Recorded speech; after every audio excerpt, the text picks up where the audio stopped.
Olá, amigos! Eu sou Conceição Esperlongo, faço parte dos colaboradores do Núcleo Espírita O Semeador. Estou aqui para mais uma palestra cujo tema é Auxílio do Alto, Ajuda-te.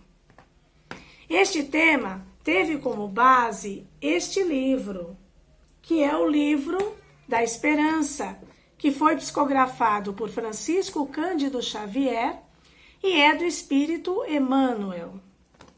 Para iniciarmos, vamos fazer uma prece de abertura. Vamos então relaxando, procurando um lugar confortável, tranquilo. Quem se sentir bem pode fechar os olhos nesses instantes e vamos entrando em sintonia com o plano maior, com os nossos mentores individuais, com a nossa doce mãezinha Maria, e vamos elevando o nosso pensamento até Jesus, nosso mestre, nosso exemplo a ser seguido. E com o pensamento em Jesus, vamos abrindo os nossos corações para que a luz divina do Mestre nos auxilie a um maior entendimento. E assim, pedimos a Jesus a permissão para iniciarmos a nossa palestra de hoje. Que assim seja, graças a Deus. Como podemos medir a extensão das bênçãos de Deus? Jesus nos disse em Mateus, capítulo 7, versículo 8. Porque aquele que pede, recebe, e o que busca, encontra, e a quem bate, se abre. Portanto, Deus nos auxilia sempre. As leis de Deus estão prontas para fazerem o máximo por nós. Porém, nada conseguirão se nós não fizermos um mínimo de esforço. Como diz a própria sabedoria, ajuda-te, que o céu te ajudará. A bondade infinita de Deus nos dá todos os recursos que necessitamos. E por toda parte, a natureza conta com o apoio divino.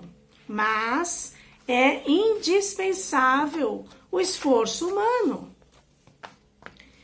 Na construção de qualquer edifício no mundo, por menor que ele seja, os recursos que são utilizados contam com a bondade infinita, na inteligência do arquiteto, na força do obreiro, no apoio do solo. Mas tanto as plantas daquele edifício, quanto os elementos de alvenaria, eles não se formam sozinhos, como um toque de mágica. Um lavrador que pede a Deus um bom tempo, por mais que ele seja favorecido pelo clima, ele não poderá colher se não plantar. E assim também ocorre numa casa, onde as leis de Deus a protegem. Mas se o seu morador for negligente, estas mesmas leis, com o tempo, irão transformá-la em ruínas. Até que apareça alguém que se proponha a reconstruí-la e que seja ciente do seu dever de usá-la com respeito, com segurança.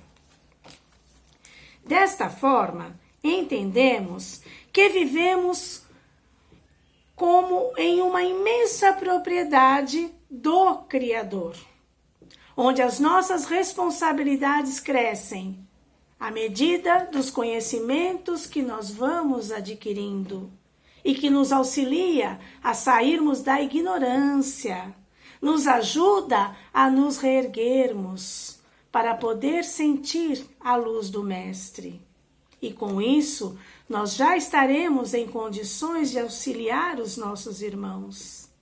Mas para ajudá-los, não podemos somente usar palavras lindas, fazer discursos, embora as palavras auxiliem muito a lhes renovar o ânimo, as forças. Será necessário também o uso das nossas mãos fraternas a serviço do bem. Pois até mesmo Jesus, que também se utilizou de sermões para ensinar, mas ele usou as suas próprias mãos para multiplicar os pães e assim alimentar o povo necessitado.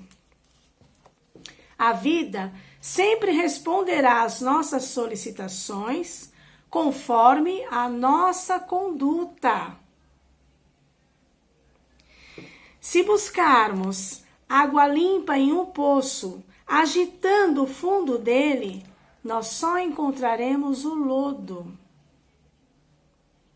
Assim como quando estamos doentes, se criticarmos os medicamentos que são necessários para a nossa cura, só nos prejudicaremos ainda mais, pois aquele remédio terá uma ação contrária. E o mesmo acontecerá com o nosso espírito. Se quando nos sentirmos desesperados, infelizes, nós abusarmos com caprichos inúteis dos nossos irmãos que tentam nos socorrer, com isso, só teremos o reflexo de nós mesmos. Pois toda alma é um espelho para outra alma. Portanto, se projetarmos somente pessimismos, sombras, só encontraremos os mesmos tipos de colheitas em nossas vidas. Sendo assim, cabe a nós, está em nossas mãos, buscarmos a nossa tranquilidade. E nós a conquistaremos com pequenas atitudes constantes em nossas vidas. Lembrando sempre que, sendo o mal de origem inferior, ele sempre será limitado. Somente o bem possui um caráter divino. E, sendo assim, ele é infinito. Então, quando oferecemos o nosso coração a serviço do bem, nós sentimos a esperança, o consolo, a paz de uma forma ilimitada. Por mais sombrios que nos pareçam os nossos dias de hoje e também o nosso passado, não podemos nos deixar levar pelo desânimo, pois até mesmo a água mais poluída de uma sarjeta, quando ela é purificada, ela se torna novamente límpida, cristalina, como se jamais houvesse convivido com as impurezas. O nosso presente, embora ele traga consigo os resquícios do nosso passado, ele é a nossa oportunidade para uma vida futura melhor.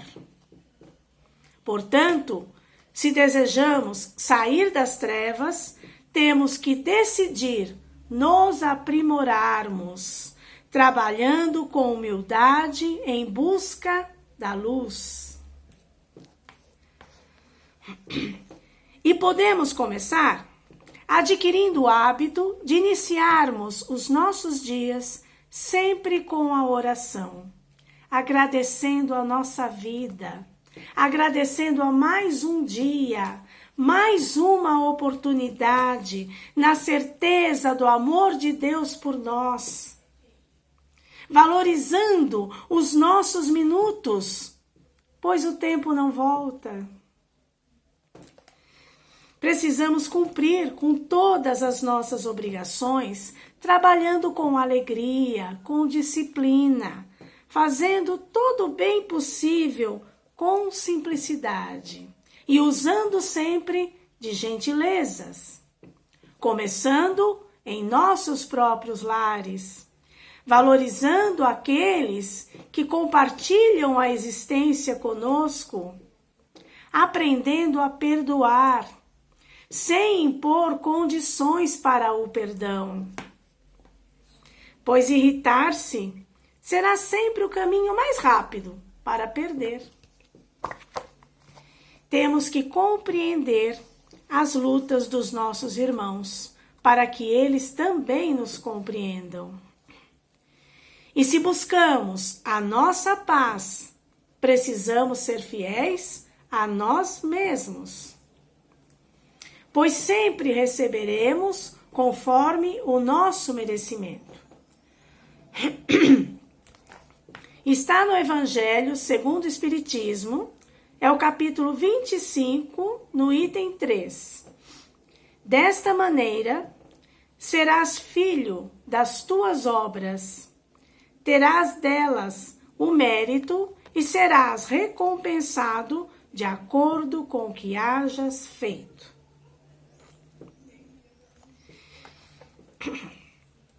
Eu vou aproveitar esta oportunidade para contar para vocês uma pequena passagem do codificador da doutrina espírita, Allan Kardec, cujo verdadeiro nome era Hippolyte Léon Denisard Rivail.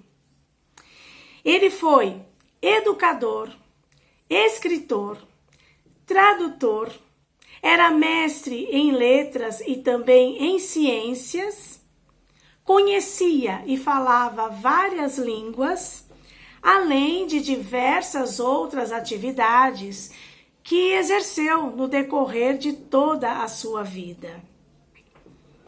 Para cumprir com a sua missão de codificador do Espiritismo, ele decidiu assumir o seu anonimato, usando o pseudônimo de Allan Kardec.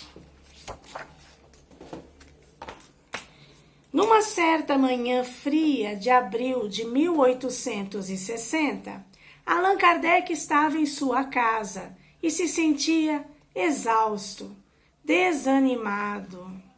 Embora a Sociedade Espírita de Paris se mantivesse sólida e a venda dos livros era promissora, havia a escassez de dinheiro para a obra gigantesca que ele tinha em suas mãos.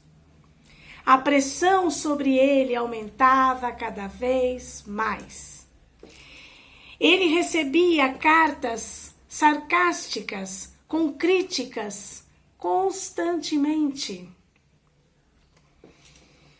A sua mesa estava repleta com elas. Quando então a sua doce esposa Gabi, que se chamava Amélie Gabriele, e que era uma mulher muito culta e inteligente, ela era professora.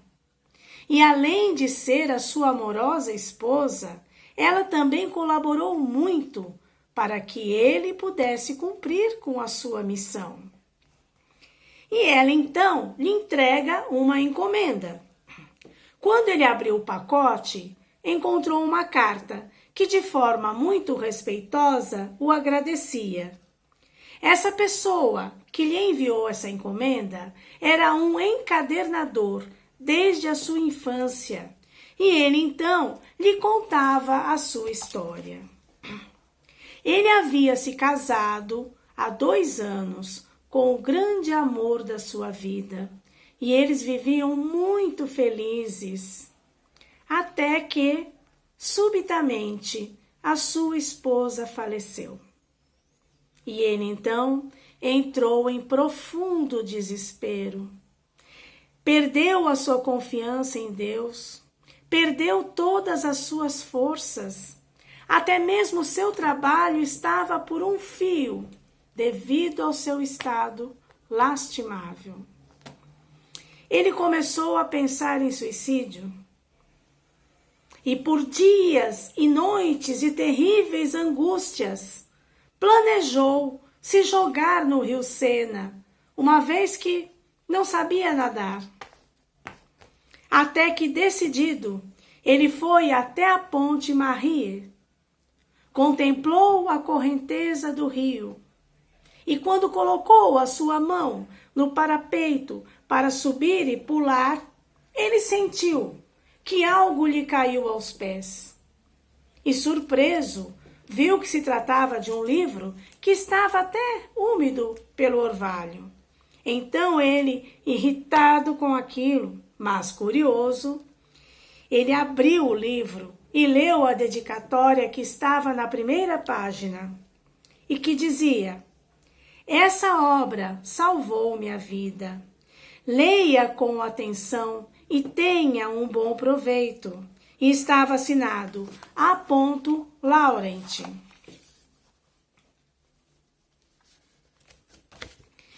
E assim ele, curioso, leu aquele livro. E na carta ele informa que estava enviando aquele livro para Kardec, para que Kardec lhe desse um novo destino. Quando Kardec abriu o pacote, ele encontrou um exemplar ricamente encadernado do Livro dos Espíritos, com as suas iniciais gravadas. Ele abriu o livro e na primeira página, abaixo daquela primeira inscrição, estava escrito: salvou-me também. Deus abençoe as almas que cooperaram em sua publicação. E estava assinado Joseph Perrier. Diante disso, Kardec muito se emocionou. Ele sentiu uma nova luz dentro dele e pensou que era preciso perdoar as ofensas que ele recebia todos os dias. Era preciso abraçar o sacrifício e esquecer as pedradas. Então, ele se levantou, abriu a sua janela e contemplou o mundo à sua volta. E, decidido, retornou ao seu trabalho renovado e com lágrimas de emoção. Diante desta história, meus queridos irmãos, nos perguntamos: o que seria da doutrina espírita se Kardec se deixasse levar pelos obstáculos constantes, diários da sua vida? Se ele não tivesse firmeza nos seus propósitos, nas responsabilidades que ele possuía, se ele não se esforçasse em fazer a sua parte, perseverando no seu trabalho, diante da imensa missão que ele tinha pela frente. É claro que ele teve muita ajuda do plano espiritual e de Jesus para poder cumprir com a sua missão, mas ele se ajudou. Assumindo seu compromisso com disciplina, trabalho e perseverança, e com isso, ele nos deixou esta obra imensa, maravilhosa, para todos nós e também para as futuras gerações. Meus amigos, vamos agora finalizar com as nossas vibrações e agradecimentos. Então, vamos novamente relaxando. Quem se sentir confortável pode fechar os olhos nesses instantes. E assim, vamos elevando o nosso pensamento até Jesus e buscando dentro de nós os nossos melhores sentimentos de amor e de paz. E vamos transformá-los em ondas de vibrações. E assim, vamos vibrar pelo nosso planeta, por todos os países e pelo nosso Brasil. Vamos vibrar por todos os nossos irmãos desencarnados, familiares, amigos, todos que estão retornando para a pátria espiritual. Vamos vibrar por todos os nossos irmãos encarnados que estejam em sofrimentos, pelos hospitais, pelos doentes, por onde houver um leito de dor. Pelos nossos irmãos perdidos nos vícios, nas ruas, nos presídios. Vamos vibrar pelos nossos idosos, que estão nos asilos, nas casas de repouso ou em seus próprios lares. Por nossa infância abandonada, nos orfanatos e abrigos. Pelos nossos irmãos desempregados, nossos familiares e amigos. Vamos vibrar também por todas as religiões, por todas as casas espíritas e pelo nosso semeador. E vamos mentalizando uma vibração de muito amor para que o plano espiritual a leve onde for mais necessário. E assim, com os nossos corações tranquilos e com muita gratidão, agradecemos a Deus nosso Pai, a Jesus nosso Mestre, por mais esta oportunidade. Que este sentimento de paz permaneça em nossos corações, iluminando os nossos caminhos e nos trazendo a tranquilidade e o equilíbrio tão necessários em nossas vidas. Que assim seja, graças a Deus. Eu desejo a todos muita luz e muita paz. Um abraço fraterno.